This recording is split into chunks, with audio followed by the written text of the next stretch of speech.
What's up sa inyo mga pamangkikers? Welcome to the ninth episode. Ganon-ganon lang oh. Ganon-ganon lang oh. Ninth episode of our hashtag Eat, Sleep, Breathe Football Podcast with your Tito J, ang tito mong football vlogger. Yan oh. Diba? Di pa rin ako sanay. In-update ko, vlogger. And, di ko na siguro patagalin. Ipasok ko na ang ating kasama. Ang ating kaibigan na si Sir Aaron Bayato. Sir Aaron, all the way from the Philippine Broadcasting Service office dyan sa Quezon City. Kamusta ka, sir? Ay, Tito J at sa listeners natin, of course, thank you very much po ulit sa pag-invite niya. Always a pleasure na makasama po dito sa Eat, Sleep, Breathe Football, sa antito mong football vlogger, DNB vlogger. Hey, by the way, just a quick shout out, congratulations sa lahat ng fans ng Bayern Munich. Ayan. Eight straight championship for Bayern Munich after their win last night. Ang kalaban na Borussia Mönchengladbach. Ay, hindi. Mönchengladbach ba? Yung ano to? Hindi. Yung, teka, search natin. Di ko kasi, hindi ako nanood kagabi eh. Ang final score 1-0. Yung Werder. Werder Bremen. Okay, Werder Bremen.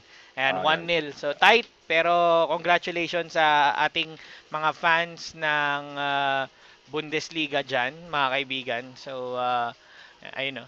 Congratulations sa inyo. At least, may kalinawan na. May silverware ng ang Bayern Munich. And also, gusto ko lang din i-congratulate ang mga fans ng FC Barcelona bilang isa rin ako dyan. Sa ating mga kules, sa ating mga blaugrana dyan, panalo tayo kaninang umaga via 2-0. O tama, 2-0. Goal si idol nating Lionel Messi via penalty and si Ansu Fati. So, congratulations. 2 straight victories after the resumption ng ating La Liga. Maraming salamat din sa kaibigan natin dyan sa La Liga, si Ma'am Almu. Thank you so much for your continuous support and your continuous updates about La Liga. Yan. And also, abang-abang na rin tayo mga Premier League fans. Abang-abang na.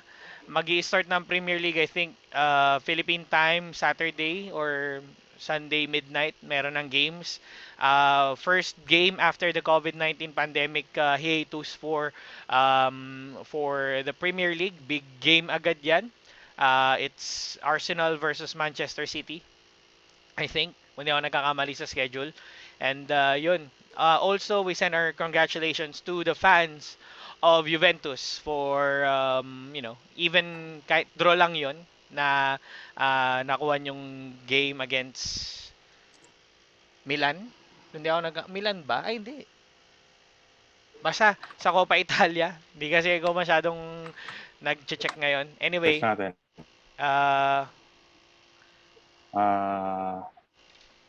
And so penalty for Messi. Tama. Inter Milan. Penalty for Messi pala. Sorry. Ay, hindi. Mikey Carrion. Sorry coach Mikey Carrion. Yeah, it was penalty for Barcelona.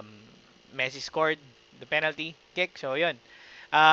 Tama, AC Milan no, kalaban ng ng Juventus. Hindi kasi nanonood eh.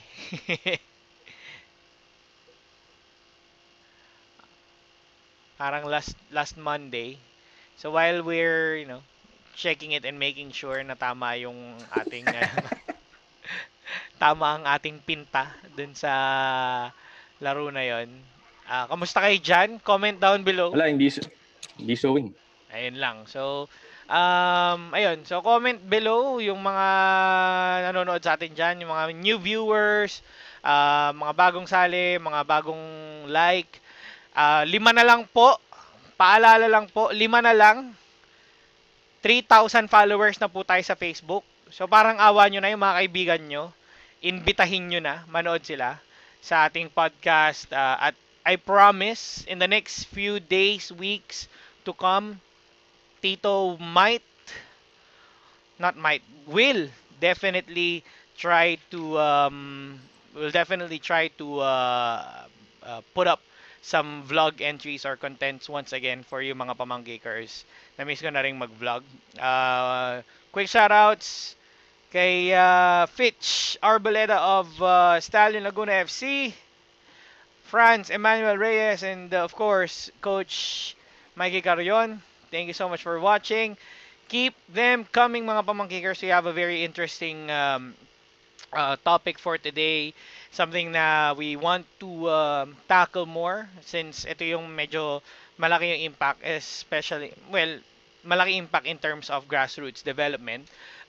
Also, bago tayo pumunta sa ating topic, I just want to share, kung nakikita nyo dyan sa ating description ng ating post for today, Jersey Dior, like what I said, is back in business. So, ayan, open na ulit ang kanilang store, or actually ang store na pinupunta nila, which is Society 8 Concept Stores dyan sa Espanya and sa TAFT.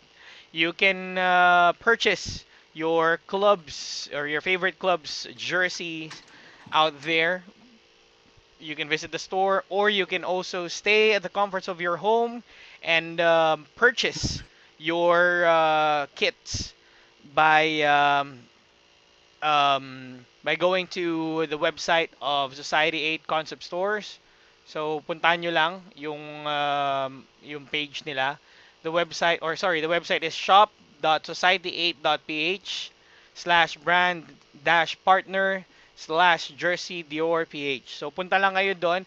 And para sa ating mga pamangkikers na nanonood, manonood, makikinig, nakikinig, manonood ulit sa YouTube and all, ang Jersey Dior ay nagpapamigay ngayon up until June 30, mga pamangkikers. Meron silang promo na pinadaan nila sa inyong yours truly, Tito mong football vlogger. If you go to our description, we do have a promo code there, which is 50 Tito FV. So, short for Tito Football Vlogger. Gamitin nyo lang yung promo code na yan while you're checking out, or once you're checking out sa kanilang website, sa Society 8 Concept Store website. And if you use that promo code, you're entitled to a 50% discount on all the kits na meron sila sa kanilang website. So make sure to drop by the website and purchase your favorite club or nation's football jerseys, and use the promo code 50 Tito FV para makakuha ng 50% discount. That promo is valid up until June 30. So, yun. Shoutouts ulit. We have shoutouts for Zandro Tuason and the Villamor Football Club, Sir Joe Zabala, and Gab Ferreras. Kamusta sa inyo? If you want to join the conversation, just comment down below, share the stream, and make sure that you like and follow our Facebook page as well as our YouTube channel. So yun na nga, bilang importante ang ating topic for today, Sir Aaron, college or collegiate football ang ating magiging topic. We will talk with Coach Anto Gonzales in a few minutes. For now, I just want to get your thoughts kasi collegiate football is quite close to my heart bilang solid tama raw ako. And also, I've covered a couple of matches NCAA and the UAAP, or supposedly with the UAAP. Nandito nga yung yung media pass ko na hindi ko na magamit dahil canceled na ang UAAP as well as the NCAA. But yun nga, kasi we've been discussing the future of Philippine football, and part of it is the grassroots program, specifically with the collegiate football. So, Sir Aaron, ikaw, anong thoughts mo with regard to, well, matagal na na-cancel yung but your thoughts siguro on the impact nitong cancellation ng events with the NCAA and the UAAP? Mhm. Yung sa collegiate football, if I recall correctly, and of course, syempre, Tito Jay, kayo mismo talaga tumututok, lalo na sa NCAA. Pa-Final Four na tayo sa NCAA football. And then, pagdating naman sa UAAP, napakaganda yung naging hype natin sa kanya, lalo na sa mga storylines of each teams. Of course, for Ateneo, post Harvey Gayosa era for them. The UP Fighting Maroons out with a vengeance to reclaim the crown. Mhm. And nung tapos kasi, ang top 4 natin is Ateneo, FEU, Lasal, UP.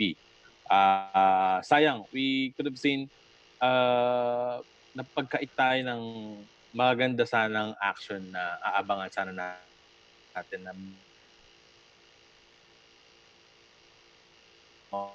mawi-witness sana natin. At dahil season 81, dahil naghahanda yung football stadium for the SEA Games. Now, nung ready na siya, nagka-COVID naman. So, that's a very unfortunate thing. So, Mhm. at least malaman natin kay Coach Anto how he dealt with it personally. Of course, kasi ang sinabi ng executive director ng UAAP na si Mr. Rebo Sagisag is that he reached out to the 8 universities Mhm. na sa pagka-intindi na bakit kailangan nila i-cancel, and of course yung mga iba pang mga parameters and protocols na isa-set ng UAAP for season 83. Ayun. So, ayun, napakasakit niya kasi I've been following the NCAA for quite some time as well as the UAAP bilang, yun nga, avid fan tayo ng ating alma mater. Gaya nga na sinabi mo, NCAA, both the junior and the senior division, they're already in the Final Four process of the knockouts. So, medyo nakakalungkot na Mm-hmm. we weren't able to determine the champions of the NCAA. Although there are rumors that or not rumors, but we've seen that San Beda College was clear-cut favorites for both the senior and the junior division of the NCAA. Pero the knockout stages really have some surprise in stock, and sayang hindi natin na-notice yon. And with the UAAP season 82, with the cancellation of season 82, napakalungkot lang na we only saw one match day. Kundi ako nagkakamali. We only had one match day for the UAAP season 82 Mm-hmm. for Mga the one or two. one or two yan sa Mm-hmm. men's, women's and juniors division. Yung juniors nila, I think natapos naman nila with FEU winning the title, kung di ako nagkakamali. Um, or I'm not sure if it's still in the knockouts, pero yun nga, sad to say na na-cancel. And yung sinabi mo na the storyline of Correct, the correct, correct. champion ng FEU nun. Mm-hmm. Okay. 2-1. Ayun. So, Correct. Dynasty congratulations. sila, dynasty. Congratulations, baby Tams.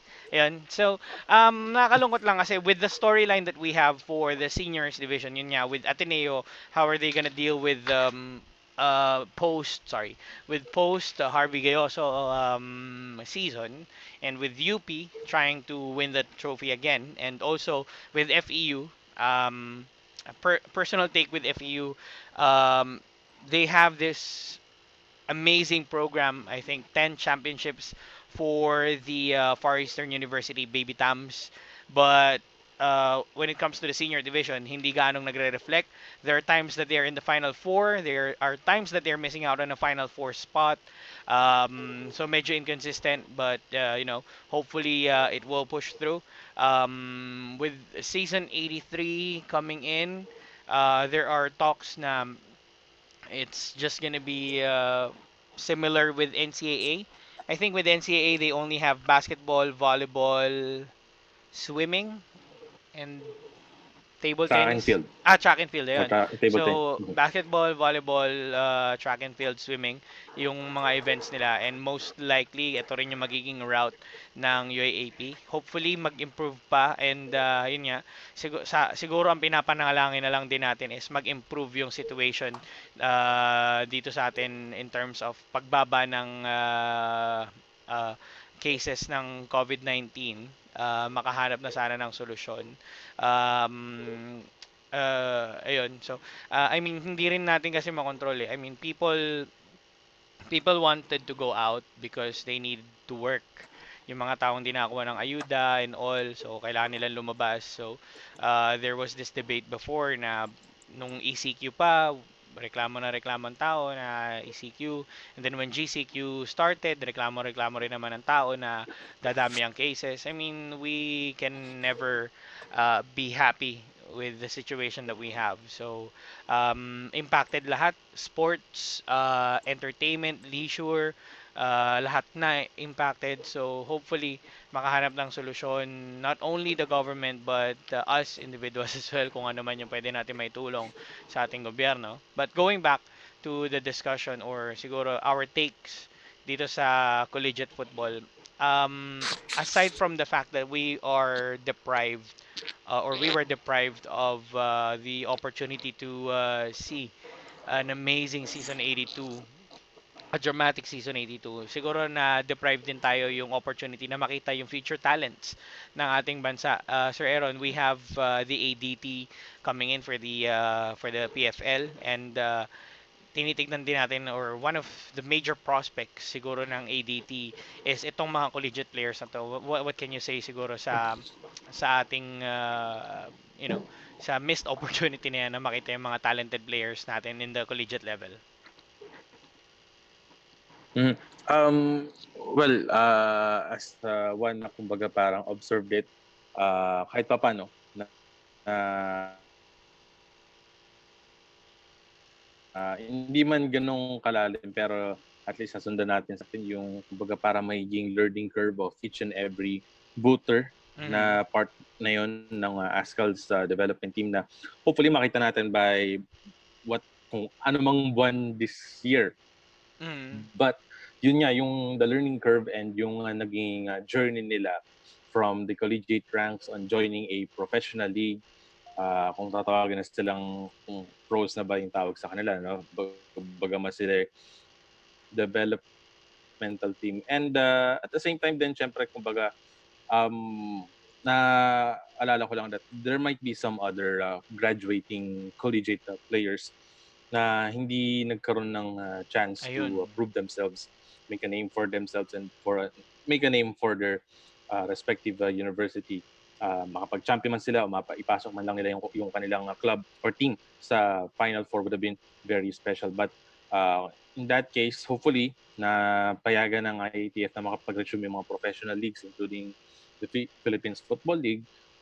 Sino man yung magiging partner sa developmental team na yun na member ng UAAP can have a chance to shine and show what they're capable of in helping our future national team moving Yes. forward. Yun nga. So, actually, yun yung pinaka-pinangihinayangan ko. Aside from the story, the drama and all, yung chance na makapagpakita ng gilas itong mga players, especially the senior ones, na iangat yung level ng football sa kanilang university, and also to prove their worth. Yun nga yung sabi mo. And yung magiging mga prospect members ng ADT. We have Harvey Gayoso, for example, who made his name in the UAAP. Um, the King Eagle na nga ang tawag sa kanya in terms of football, and he's part of the ADT. He played against Philippine Army in their friendly match, and he had a great outing. So nakikita natin na yung mga players na nandito sa NCAA and the UAAP, they really have a bright future ahead of them, thanks to these kind of competitions, as well as the foundation or of the ASCAL's development team.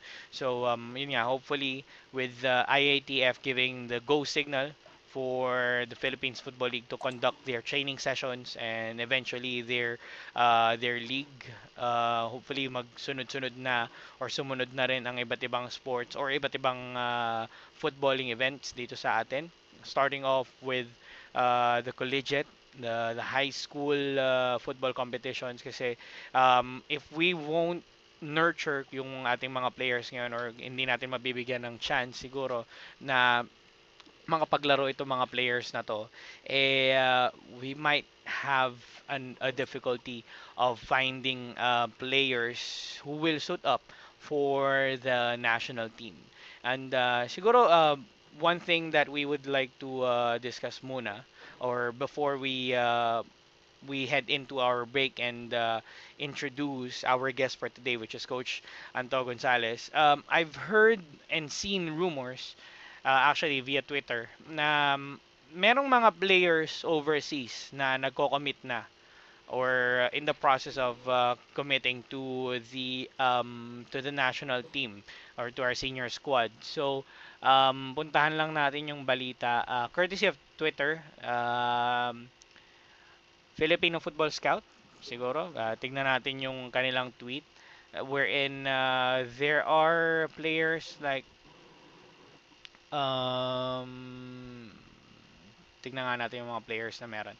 Ayan. So, players like Jesper Nyom, Swedish Filipino, Gerrit Holtman, Filipino German, um, Rafael Obermeier, and Jesse Curran. Ito si Jesse, nakikita na natin siya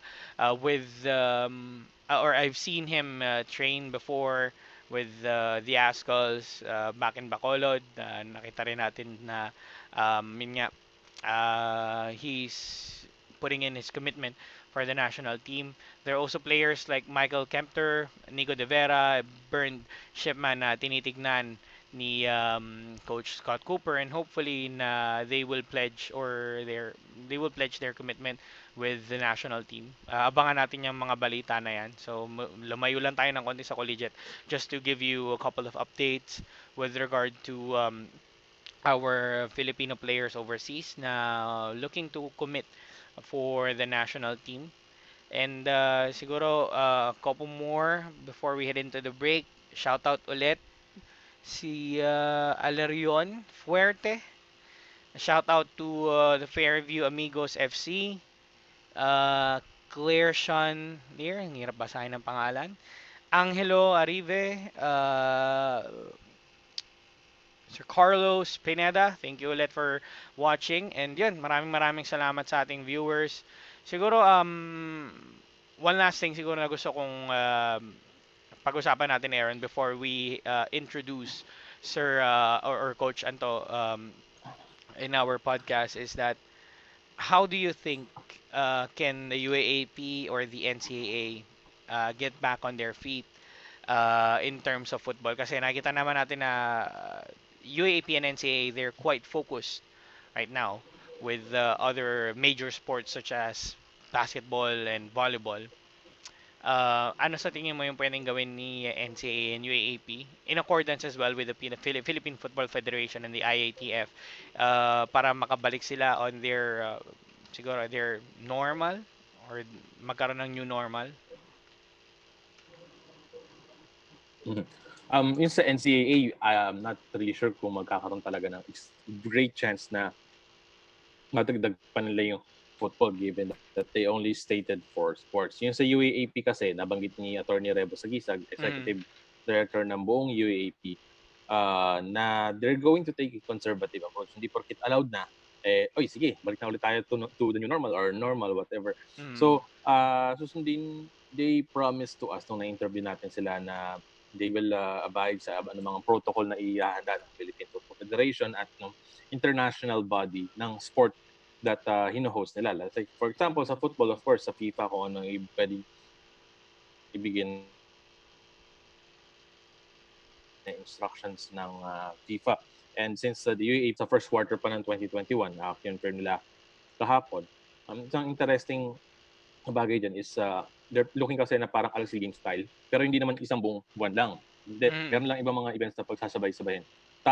Masasama ba yung football dun sa mga events na pagsasabay-sabayin or hiwalay siya na para magkaroon din ng attention yung mga student athletes as well as the collegiate fans din na tumututok sa college football. And it will be difficult siguro no to have football again kasi with the UAAP and NCAA, they only have one common venue that they're using, which is yung Rizal Memorial Stadium na adjacent nga sa isang mega quarantine facility dito sa atin. And we also have facilities like the FEU Fern football field. If yung sa UP, if tapos na yung field nila, they can use that as well. We have Ateneo. We have Ateneo, the Moro Lorenzo Field. And yun, we have three alternate venues. Or if they will really want to go the extent and make sure na merong football for this season, they can approach siguro yung PFF.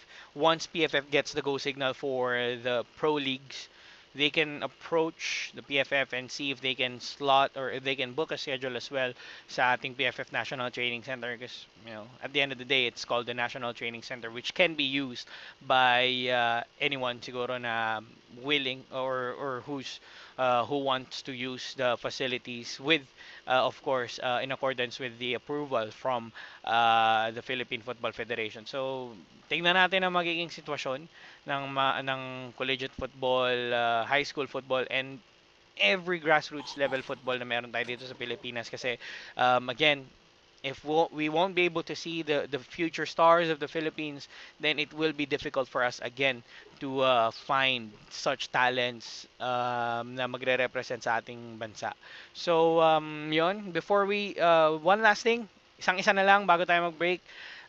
Shoutout muna to my dearly beloved. Hello, mahal. Ingat ka sa pag-uwi. Um, update ka na lang. Comment ka lang din. Alam mo na yan. And see you soon.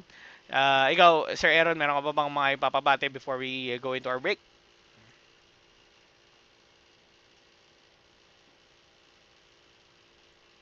Again, yung mga fans ng football, thank you very much sa inyong pagtutok sa di lang sa Eat, Sleep, Read Football, pati sa Football Connection at sa iba pang mga football-related shows. And ano pa ba? Our hugs, virtual hugs din sa De La Salle community. Yung isa sa mga top sports patron na si Mr. Danding Kowangko has passed away last night. Aside from the politics, kasi tumutulong kasi si Mr. Danding sa sports, lalo na sa DLSU, yung kung saan tumulong siya for season 82. Mas sikat sa men's basketball team, but still, yung presence niya around the Lasallian community was very much evident. So, our condolences to the Lasallian community. Alright, thank you so much, Sir Aaron. So sa pagbabalik natin, we'll have the University of the Philippines head coach, o football team head coach, Coach Anto Gonzales. Dito lang yan sa ating Eat, Sleep, Breathe Football Podcast. Kasama ang inyong Tito J and si Sir Aaron Bayato. Thank you. Stay with us.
Welcome back to our podcast, mga pumangkiker. So, di namin patatagalin. Without further ado, we'll have now Coach Anto Gonzales of the University of the Philippines. Coach, good afternoon sa inyo, and kamusta po kayo? Hi, Jamer. Mabuti naman. Adjusting or slowly getting there to the new normal. And thank you for having me here. And thank you so much, din, Coach, for giving us the opportunity to talk to you, especially that we wanted to, tackle on collegiate football after we were able to hear the press briefing or siguro forum with the UAAP board sa ating Philippine Sports Writers Association. So first and foremost, Coach, we just like to hear directly from one of the coaches of the UAAP universities. How huge was the impact nitong cancellation ng season 82, not only for siguro your team but for the entire UAAP football community? Of course, no, for the UAP community, I think football is one of the sports that they are really looking forward to watching. Also, yung implications niyan with the contract with ABS-CBN. So merong, of course, may perang ano din dyan involved. So that's another thing. But I think more than the frustration or more than the panghihinayang, it's I think people understand naman the situation that, health and life is definitely more important than sports. Sports is, a supplementary factor to our lives. It's not like a matter of life and death. Mm. So I think people were able to really understand the situation. As for our team, I think pinakamabigat ito para doon sa mga senior players namin. Because senior players really want to end their UAAP campaigns on a high note. And they are really the ones who carried a lot of the work, a lot of the load during the whole preparations. In terms of leading the team, making sure everything is attended to, making sure their teammates are um, are are able to perform at their best. So they are really the most affected. Na iba nga umiyak. Mm. But for the rest of the team, of course, we for us in UP, we had a long preparation. So we started training back in June. And really, the target was moving towards UAP na. And we were really looking forward to bounce back from a not so uh, a not so successful campaign last season. Mm. We started off last season poorly, but eventually we were able to pick up. But unfortunately, we weren't able to make it to the UAP finals. So and we saw, no, personally, I saw the shift in mentality and the shift in attitude of the players.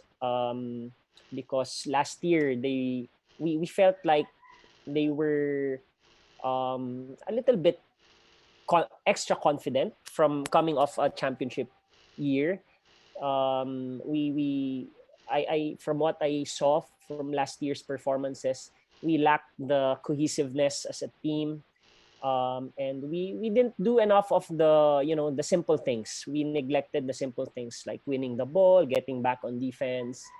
And as soon as we started our training for the coming season, we really saw the change, the shift in attitude. And I have to give a lot of credit to our seniors, no? Kaya then yun, very sila, very frustrated. But I have to give a lot of credit to them for shifting their mindset and really um, looking forward to playing better in the supposedly coming UAEP season. So napakasakit nga actually for the seniors. Yun nga yung pinag-usapan din namin ni Sir Aaron kanina na this hits the senior players more than the other players sa squad, since it's their probably their final playing year for their university, and they weren't given the chance siguro to bring the glory back to UP. And siguro coach, since we're still trying to see what's going to happen in the next few months, weeks, starting off with the Philippines Football League, kasi yan ang magiging siguro sabihin nating pamantayan ng paano magbabalik ang football sa Pilipinas. Were you having or were you conducting like virtual meetings or workouts with your team as well? Yes, we started more than just over a month ago. Actually, when the lockdown started, we relied on, we just sent out programs to them for them to do on their own. And then when we found out that the season was already canceled, then that's when we gave them a short rest, and then we started with our online program. I think first week of May. Mm-hmm. So but you know, I think this is the most that we can do in terms of number one is to ease off some of the frustration from the canceled season. Just getting together, having time to see each other even virtually and to chit chat. And then slowly preparing them for next season. And the main thing about the program is we want to focus on injury prevention, because Mm-hmm. it will entail a lot of adjustment, physiological adjustments on the part of the players once they start training on the field, because they're training on a hard surface now using rubber shoes or futsal shoes. So there will be major adjustments once they start wearing their boots and training on the field. And then at the same time, um, we make do with what we can in terms of building technical skills. So mostly individual skills, ball mastery exercises, agility work, reaction drills, coordination. So we try to cover as diverse, in terms of exercises and preparing them once they go back to the pitch. Man. So at least there's something that the players are doing while they're at the comforts of their home. Siguro I'm not sure if this is something that you can answer, coach, but in terms of siguro returning to football, we've heard that the Philippine Football Federation and the PFL are doing a lot of stuff like sending their proposals to the IATF, the Games and Yeah. Amusements Board, in resuming or starting off the 2020 season for the Philippines Football League. Was there any communication na provide not only with UP but with other universities or other grassroots football programs in terms of the protocols na pwedeng gamitin sa pagbabalik natin sa football? Wala pa, as far as I'm concerned, wala pa kaming nare-receive. And siguro I think because it's ano pa, no? In terms of assessing the COVID situation in our country, nandun pa tayo sa hindi natin alam, nasa peak na ba tayo o pataas pa lang. Okay, so maybe that's the reason why they haven't released the protocols yet for once we resume football activities. But I have a friend who sent me Australia's protocol, Mhm. and it looks well thought of, and maybe something also that we can look into, and maybe not naman copy, but get insights from their own protocol in making our own. But I'm sure PFF has already set in place their own protocols, and have sought also the advice of FIFA regarding that. Alright. And siguro one last question bago tayo magpunta kay Sir Aaron, since I think he has a couple of questions as well. Before this lockdown or this pandemic happened, what can you say about the trajectory of yung collegiate football dito sa atin? Kasi we've seen a lot of players, the likes of RV Gayoso and among other players as well, who's playing with the national team, who came from the collegiate level, and they're now making names for themselves. Um, how do you assess yung trajectory ng football before we had this COVID-19 pandemic? Definitely we're going towards the right direction.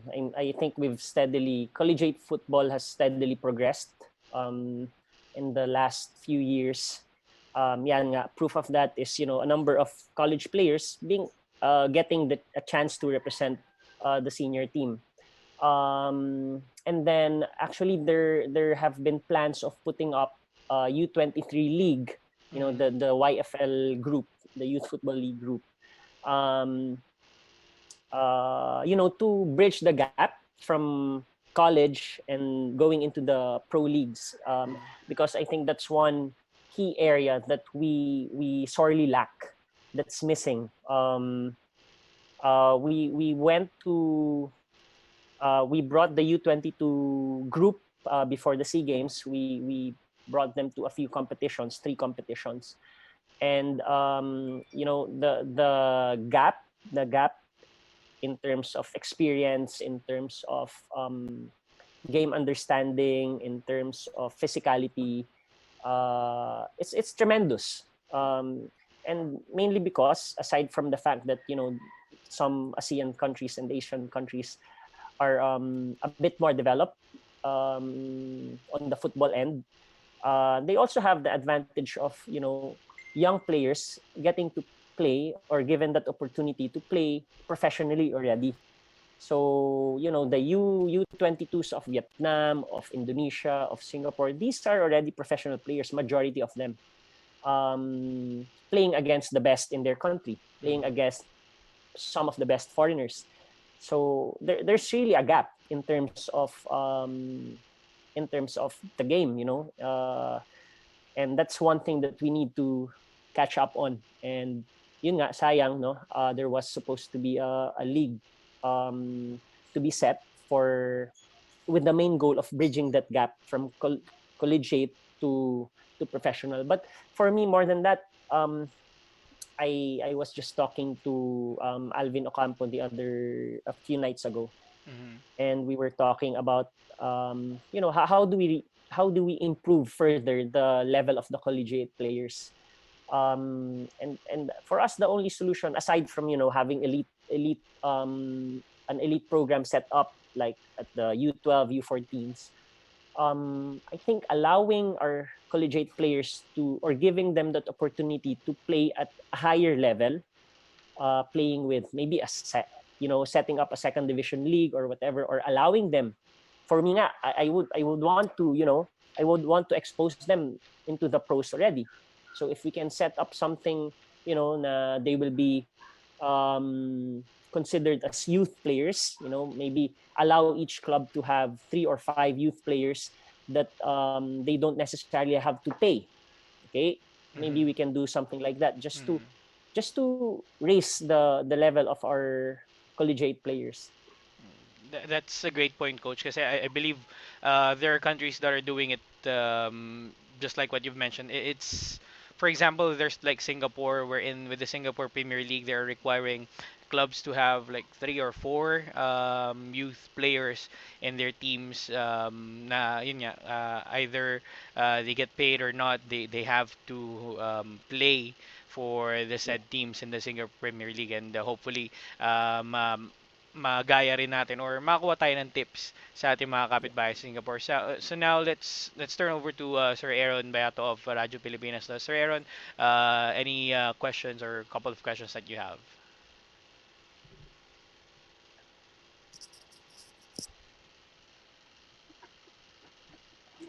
Good afternoon, Coach Anto. Good afternoon, Great to see you Aaron. po. It's been a while. Yes po. Coach, kasi kahapon po, nagkaroon po ng PSA forum, nag-guest po ang UAAP through Executive Director Attorney Rebo Sagisag and yung President po si Mr. Emmanuel Fernandez of Ateneo. They mentioned that they're targeting a return sa first quarter po ng 2021. So, ang first question po, same preparation pa rin po ba? Is kasi total, ang football naman, usually, scheduled po talaga siya on the first or second quarter first quarter talaga ng isang taon and second semester. So as far as kung masusunod man, kung whatever format is it, parang same approach of preparation pa rin naman po ba sa football team, lalo na po sa inyo, sir? Yeah, more or less the same, because it's just a difference of probably a month. Because before we started around mid-Feb. So if UAP looks to start in January for UAP football, then more or less adjustment lang in terms of the periodization. Adjustment lang siya ng 1 month. But the more challenging part here is how do we run the program, considering that we cannot do field sessions. So it's really a lot of individual work for our players, and how can we maximize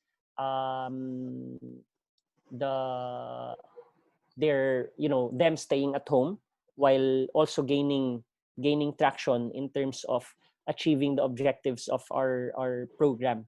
So for me, that's the more challenging part, considering na there's really very uncertain pa kung kailan makakabalik sa field yung mga bata. And follow-up din po, speaking of pagbalik po sa field, kasi nabanggit din po ni Attorney Rebo yung Australian protocols. Actually, last week, nung na-interview po namin sa kanila, Australian protocols, as well as iba't ibang protocol of every international federation ng isang sport, FIBA or FIFA, FINA, swimming. But being that mentioned, Coach Anto, do you think you're confident naman sa magiging management ng UAAP, lalo na sa magiging bagong host season 83? Kasi they are saying that bagamat sabihin man ni government or ni CHED or ni DepEd na hey, okay, you can play, but they will take a conservative approach. Yun po yung specific na sinabi nila in last night's in yesterday's PSA for what's your take on that? Okay. I'm all for it, no? Being conservative because yun nga, this is a very delicate situation that we're having right now. Even if especially until walang vaccine, no? Very very delicate yung situation. So we better be on the safe side, and make sure that walang second wave or etc. And we really have to do our part as athletes and as sports administrators to make sure that on our end, walang walang magko-contract ng virus, whenever if in case mag-open up na tayo ng sports natin. So I'm all for being being conservative. If we need to play without a crowd yet, then so be it. But yun nga, hopefully the athletes get to play already. But of course, unless the protocols are in place, our health officials are sure na you can we can ease restrictions with when it comes to sporting events, then definitely that will be good for us.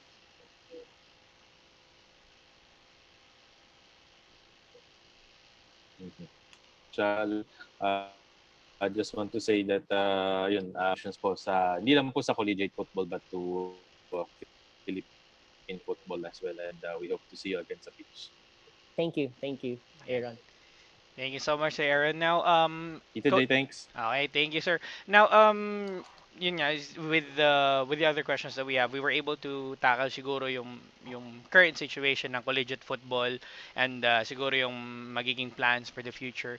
We want to touch as well your coaching experience and siguro yung playing experience na rin, since aside from the fact that we wanted to have people be in the loop sa mga nangyayari with professional, collegiate, or grassroots football.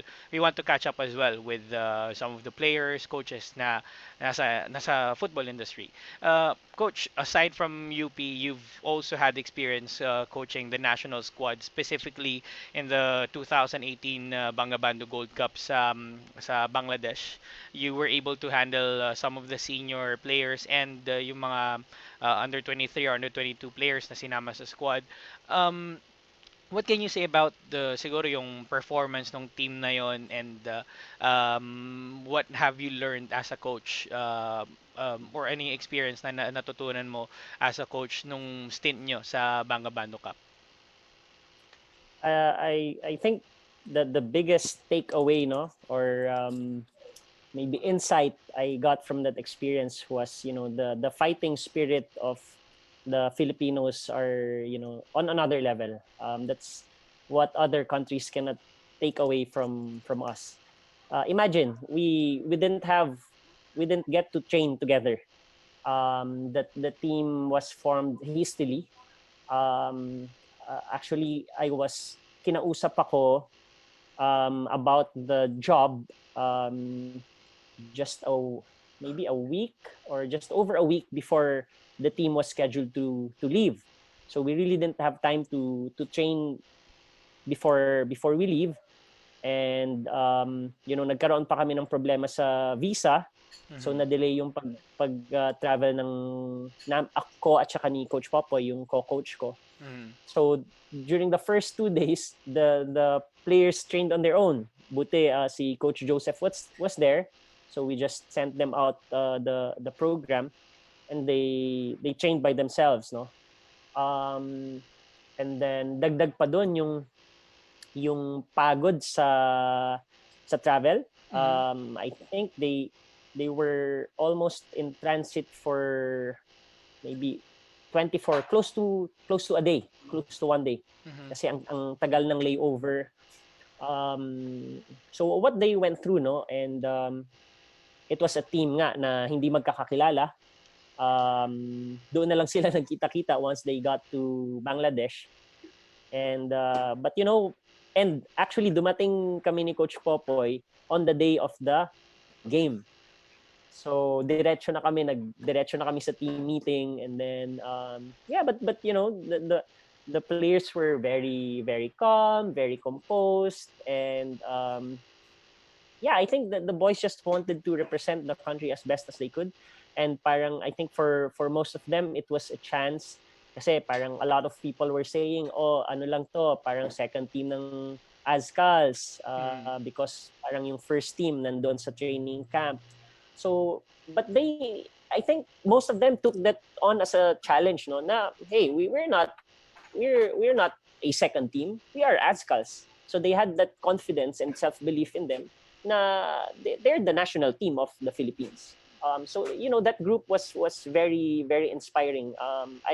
Me and Coach Popoy will not take any credit for what the team achieved. No, it's really all about the players, their sheer determination. And to overcome all challenges, all obstacles along the way, the criticism. Just hats off to all those players. And yun nga, kasi it's been like 2 years. Naalala pa nga namin with the Bangabando Cup.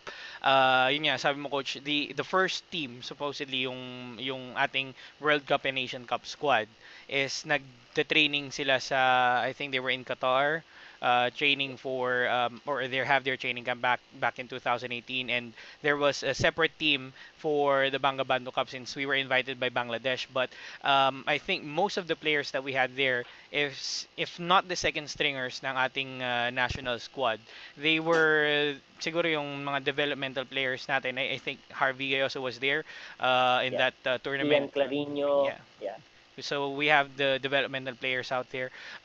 You were siguro masabi natin na nandun ka sa sitwasyon na you were able to see everything in terms of the grassroots football, yung mga homegrown players natin, and nakita rin natin yung performance nila during the time that you participated in the 2018 Bangabando Cup. But the main question that is currently hanging not only for us but for other Filipino football fans as well is siguro ano yung nakikita mong kulang sa ating mga homegrown players, or yung pinaka-obstacle or challenge nila in terms of breaking through the current Ascal squad? Because if hindi tayo nagkakamali, we only have a couple of homegrown players like Amani Aguinaldo, Jovin Bedic, to name a few, na nasa consistent na nasa starting lineup or nasa 23-man squad ng national team whenever there's an international friendly or competition. So, ano siguro yung nagiging challenge or kulang sa ating homegrown players in terms of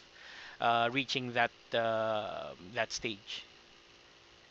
Okay. Why are there a lot of foreign-based players who develop their football in Europe outside the country, who are now playing for the Azkals? Because they were exposed to a very high level of football at an early age. Mm-hmm. And to think hindi in relation to our football, yung kinalakihan nga nila doon, hindi pa talaga yung best level ng country na yon. For example, in Germany, maybe si Schrock lang talaga yung nakapaglaro ng mataas, yung at the highest level of German football. The others were maybe second division, third division, even fourth division. But even the fourth division, those players who develop their game in the lower divisions, pagdating nila sa Azkals, they still excel. Okay, because that's how high the level of football is in those countries. I guess until we reach a certain level of competitiveness, it will be difficult also. A lot of challenges to face for our homegrown players. But there's something that can be done. Chiefy was able to break through. Okay. But he's one of the very few. Amani also, no. But still, if you look at our homegrown players and compare their technical ability to those players who grew up in Europe, may pa rin, may discrepancy, may gap. Okay? And because those players were able to develop very, very good technical skills because they were constantly playing at a higher level. Yung first touch nila is spot on. Why? Because yung kalaban nila talagang it won't allow you time on the ball. Okay? Unlike in our competitions here, maybe in U14, U15, U16,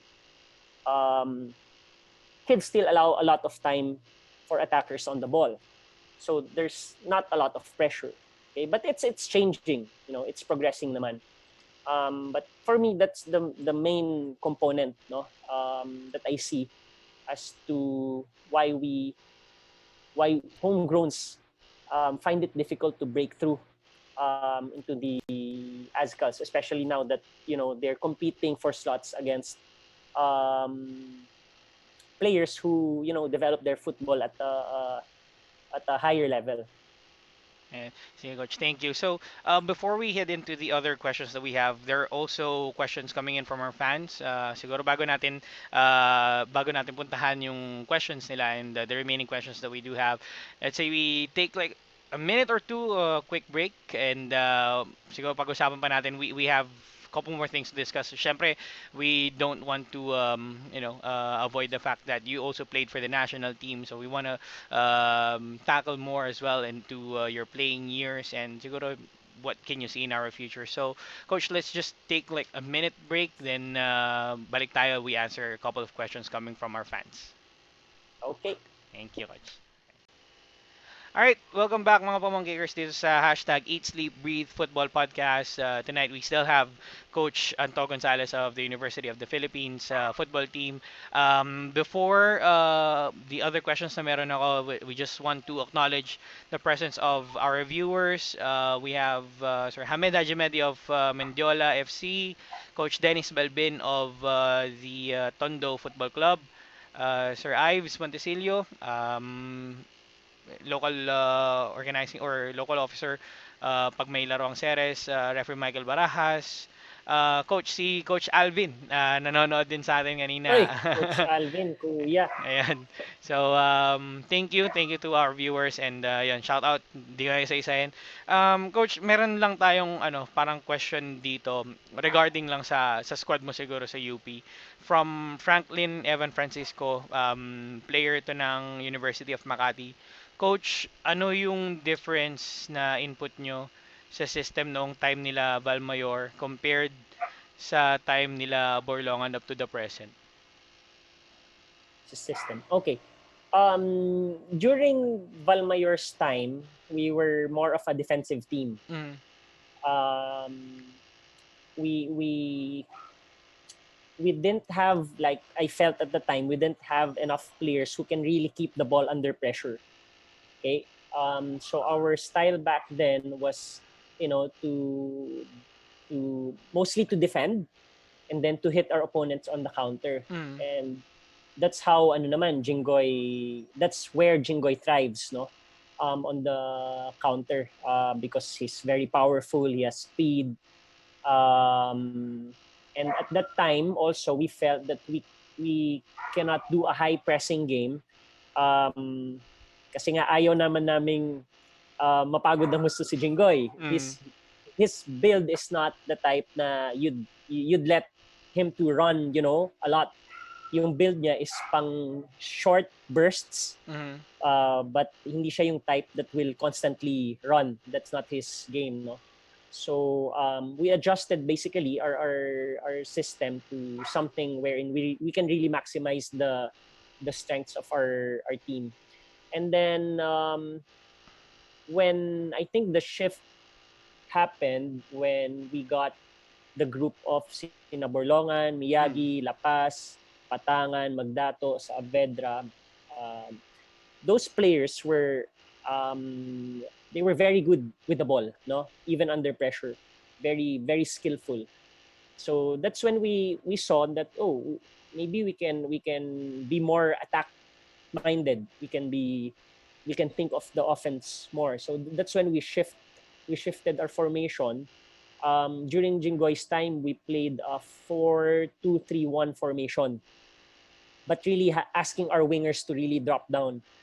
So in defending, we would play 4-5-1. Okay, and then Jinggoy alone on top. So when the group of sina Miyagi Borlongan arrived, we shifted to a 4-3-3 formation. So more attack minded, and then we employed a high pressing game because we had players who are really very suitable to that kind of playing demand. Like si King. King is a very good pressing trigger. Mhm. He reads very well when the team can start pressing, and he's an opportunist. So we really thrived with the pressing game because of the characteristics of the players that we had. Ayan. So, ayan, thank you so much, Coach. Franklin Evan Francisco, teammate. Ayan, nasagot na ni Coach yung Teammate niya. phone-in question. Teammate ko siya dati sa Quezon City. Parang amateur team lang kami sa Quezon City dati. So, ayun. Thank you for watching. So, yung Coach, yun nga, before we head into the break na pag-usapan natin yung about the national team, and of course, sabi natin na we don't want to forget na you've also had your moments of playing for the national team and with local football as well. Before you have coached, siguro can you like give 3 or 5 of your best moments while you were playing the beautiful game of football? Um, siguro I'll share yung mga not necessarily best moments, but maybe moments wherein I really learned so much. Mm. I think I'll start with getting cut from the basketball varsity tryouts when I was in grade 5. Mm. I think that started my football path, no. So my first sport is basketball. I played basketball I started playing when I was 5 years old. Mm. So I dreamed of becoming a PBA player. My idol was Ronnie Magsanok Mm. because maliit siya. So I thought, oh, someday I'm gonna make it to the NBA, to the PBA also. But yun nga, nakat ako sa basketball tryouts because the coach then wanted tall players. Mm. Maliit ako. So I was so frustrated that I thought until matanggal tong coach na to, I will never make it to the basketball team. Mm. I was a very active kid. So I had a pair of soccer boots at home which my cousin gave, and then I thought, my football summer program sa Claret. So sabi ko, ba't di ko i-try? Mm. Okay? And then so I tried it, and the coach then was Coach Bob Salvacion. I think natuwa siya dahil takbo lang ako ng takbo, ang kulit-kulit ko sa field. Gusto niya yung mahilig tumakbo. So, yun, I think that started my football journey, no? And then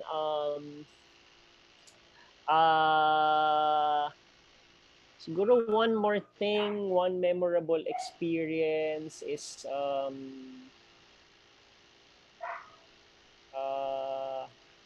my first game for the national team. Mm.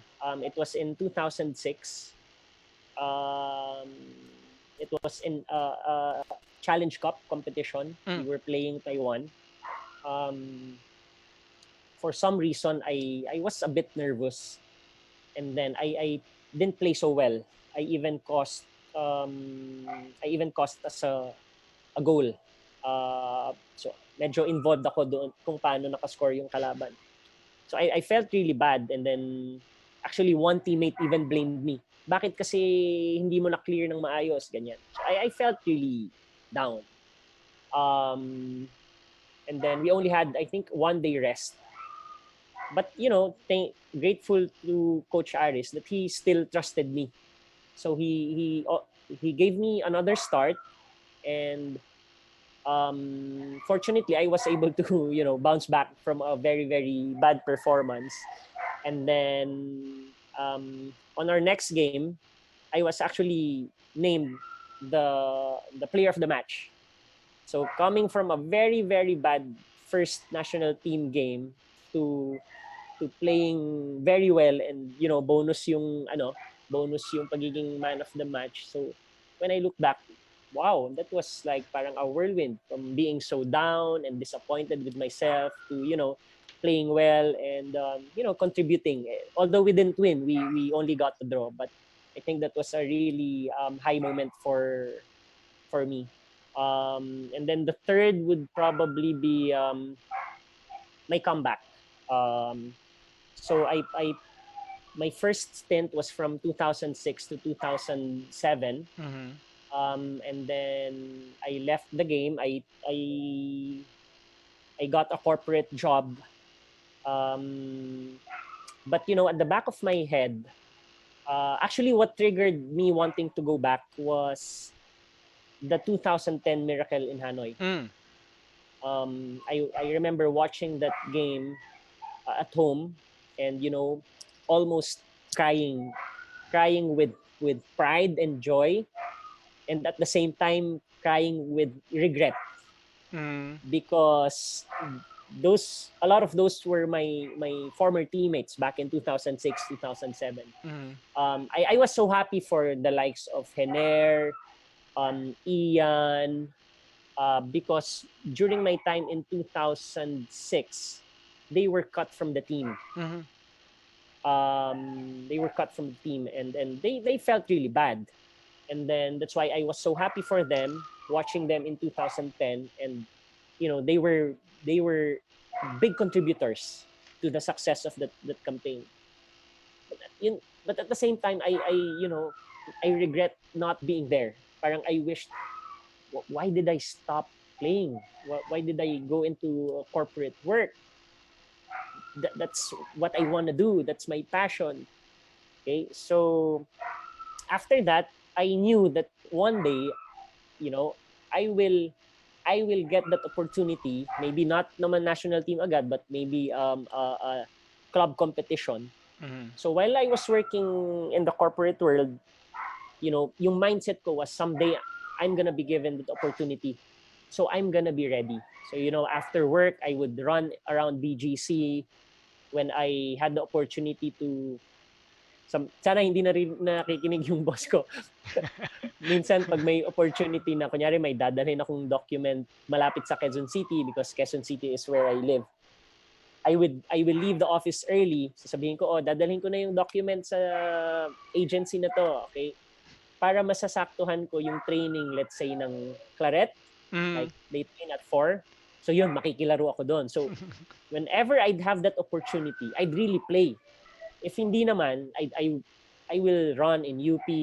Yan. So, but I was really set na if that opportunity comes, I have to take it. I have to be able to show something. And not too long, that opportunity came.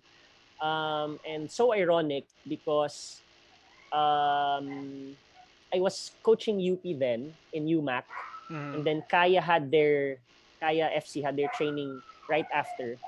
And then an old friend / kalaban in UAAP, si Armand Mm-hmm. Del Rosario, went up to me and, Anto, nice to see you. Kumusta ka ba? Naglalaro ka pa ba? Sabi ko, hindi ako masyado nakapaglaro, but I'm still in shape. Ganyan. Gusto mo ba maglaro for Kaya? Ganyan. When I was in college, I hated Kaya. Kasi nagkakalaro kami, may competition kasi before na allowed yung university teams and club teams. Mm-hmm. So nagkakalaban kami. Ang dami kong nakakaaway sa Kaya. Mostly yung mga mestizo na malalaki, ganyan. Ang liit-liit ko, di ba? So, yan. So, I told myself, I will never play for that team. But when Armand talked to me, parang I saw a light na, Anto, ito na yung opportunity na hinihintay mo. So, sabi ko kay Armand, sige, game ako dyan. So, that was the start of my sort of comeback to club football. Mm-hmm. And then, after I got there, I switched clubs, and then eventually I ended up with Meralco, with the main goal of getting back to the national team. And yeah, I was fortunate enough to be given that opportunity in Meralco. I got to play with really good players.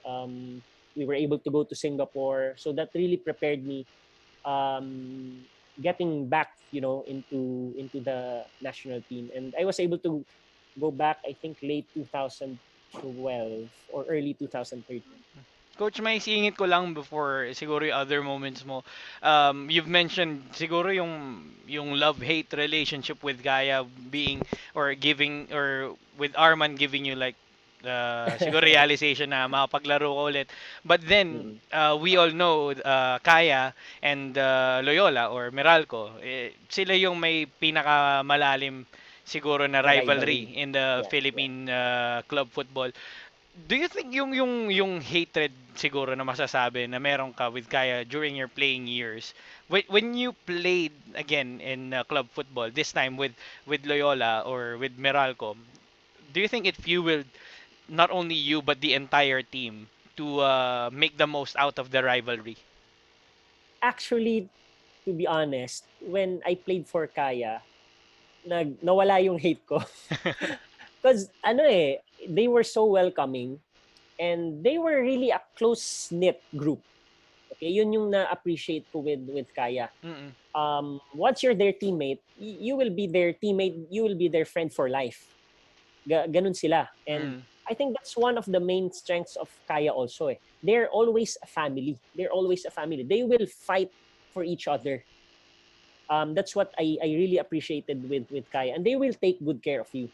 So after that short stint with Kaya, nawala yung ko. Parang medyo na-guilty pa nga ako. Why did I hate Kaya before? But they are a really good bunch. I think it's the culture.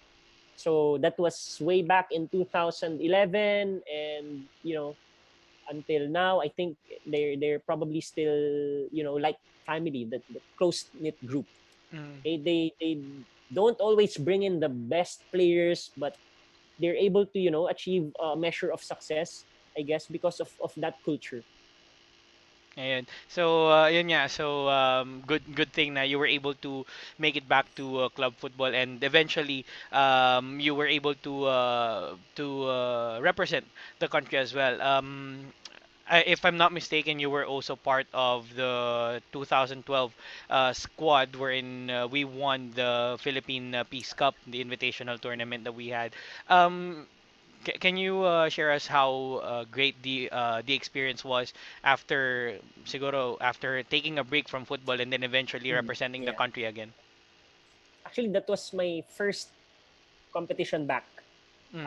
We played a few friendlies, but that was my first competition back into the national team. And I started the first game. Ito na naman ako. First game, ano na naman, First game poor jitters. performance. Yeah, but it wasn't jitters anymore. I think it was more of I was taken out of my usual preparation, Mm. my routine. I remember I felt so heavy during the game. And first half pa lang, during halftime, I was taken out because I really played so bad.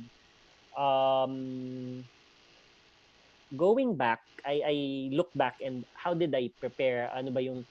So, I realized I ate too much during the pre-game huddle. Mhm. And I felt so stupid because I'm usually a stickler for, may routine na ako eh.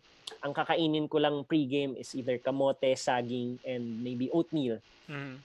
And during that time, may chicken na fried na with some barbecue sauce and spaghetti.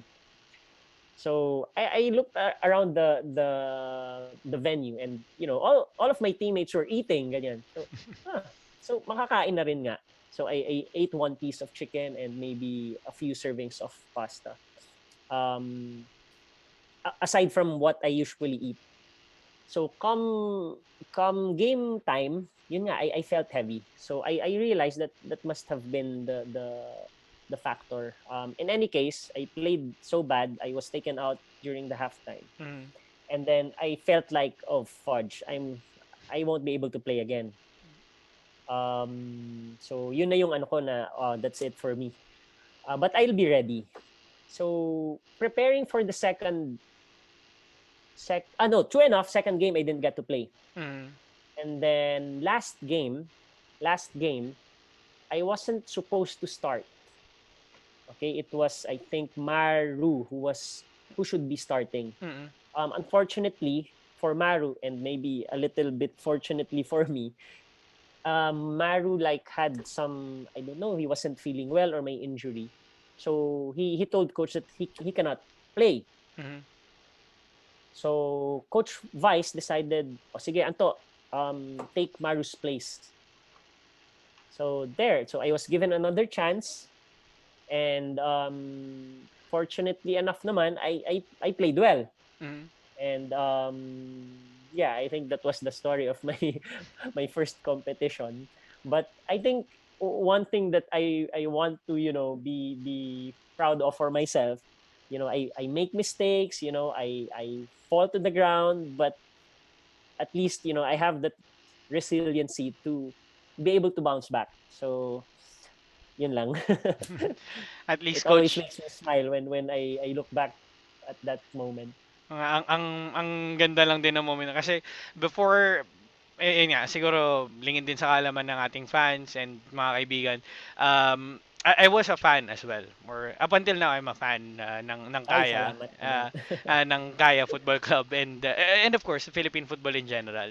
I think siguro the fondest or siguro mga memories na meron ako with Coach Anto while watching him was always the games against Kaya because we know how tough that game is. Physical, mental, lahat na nandyan because of the deep rivalry of the clubs. Siguro we were made to cry a couple of games. Siguro we were made to suffer a couple of games when we saw you play. But nevertheless, it was a really great experience. Na, and of course, hearing na you had the break from football and then after a couple of years you were able to make a comeback and made the most out of it to the point that you were able to represent the country and be part as well of the winning squad ng Peace Cup na ano mo it's something na you can really be proud of as a coach. Siguro final a couple of questions na lang from me before we end our program. Being a player who experience siguro hardships and yun nga yung ups and downs ng pagiging football player. What can you say siguro sa ating future generation of Philippine football players after this pandemic is done, after all of the problems that we have are done, makapaglaro na ulit tayo. What can you tell them na siguro ma-inspire sila to follow your path or siguro be better than Mm. what you accomplished? I think everything or every success starts with a dream. So go for it. I mean, dream, and then just make sure that when that opportunity to reach that dream comes to you, you are ready.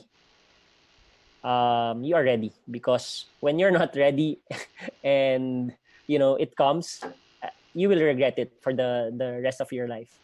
So yun lang siya. I think ano naman yung ingredients, no, to be ready, for the right opportunity. It's a lot of hard work, a lot of sacrifice, a lot of self evaluation. What are my strengths, what are my weaknesses, what do I need to do to be able to play at that level, if my dream is to play like for the national team. So there, and learn from people, learn from those who've been there, learn from those who didn't make it there, because they have some great insights and wisdom to offer. So I guess that's my my main advice. And lastly, coach, where do you see Philippine football in, let's say, 5 years time? Okay. I'm hoping that the league stabilizes by then.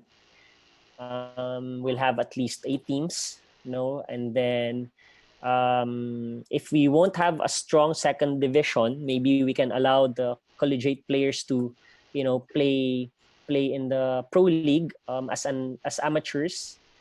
And then I'm also hoping that in 5 years' time, the number of kids playing and loving the sport will increase exponentially. Mhm.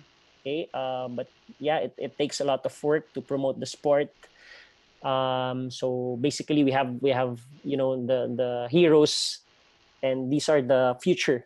So importante yon na merong heroes tayo dito sa taas, and then andito yung future natin. Yung future, they look up to our heroes because that's what will inspire them to keep going. And then in the middle is of course our program. Ano ba yung program natin for the future, for them to reach to the top. Okay, so with the budget, I think from based on the news, no, we have a good funding from Qatar Airways, and Mhm. Sir Nonong mentioned that they will put some of it into running national youth leagues, Mhm. U13, U15. So I hope that happens, and I hope we're able to sustain it, because it's one good thing, to have a national league for even under the different age groups. So the best players really get to play against each other, and hopefully we can start building elite training centers wherein we can gather all the elite players from all over the country, and then train them in that facility, bring them abroad to for training camps. So there, and have very have long-term youth leagues here in the country, not just mga seven aside.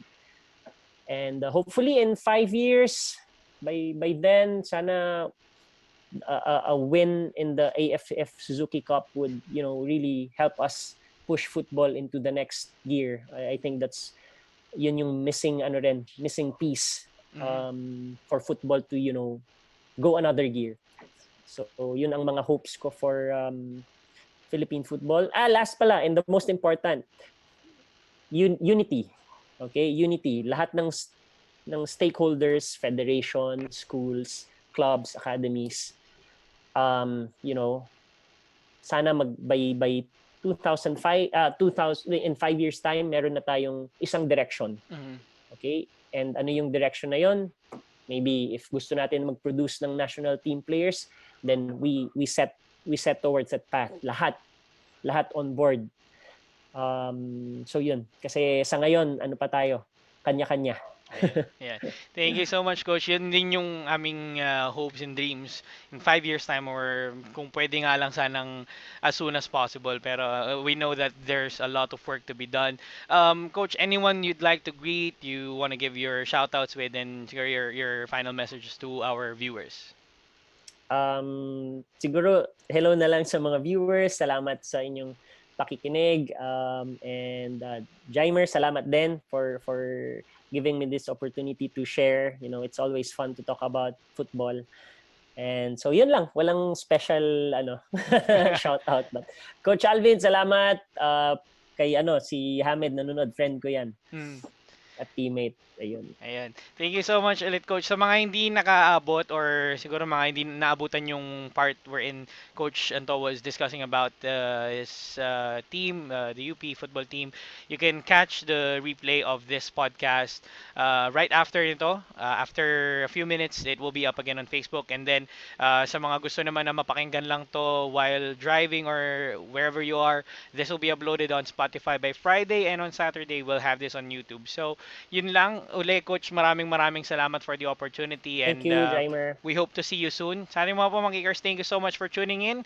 That was another episode of your hashtag Eat, Sleep, Breathe Football. Hanggang sa susunod, kita-kita tayo ulit. Thank you, guys.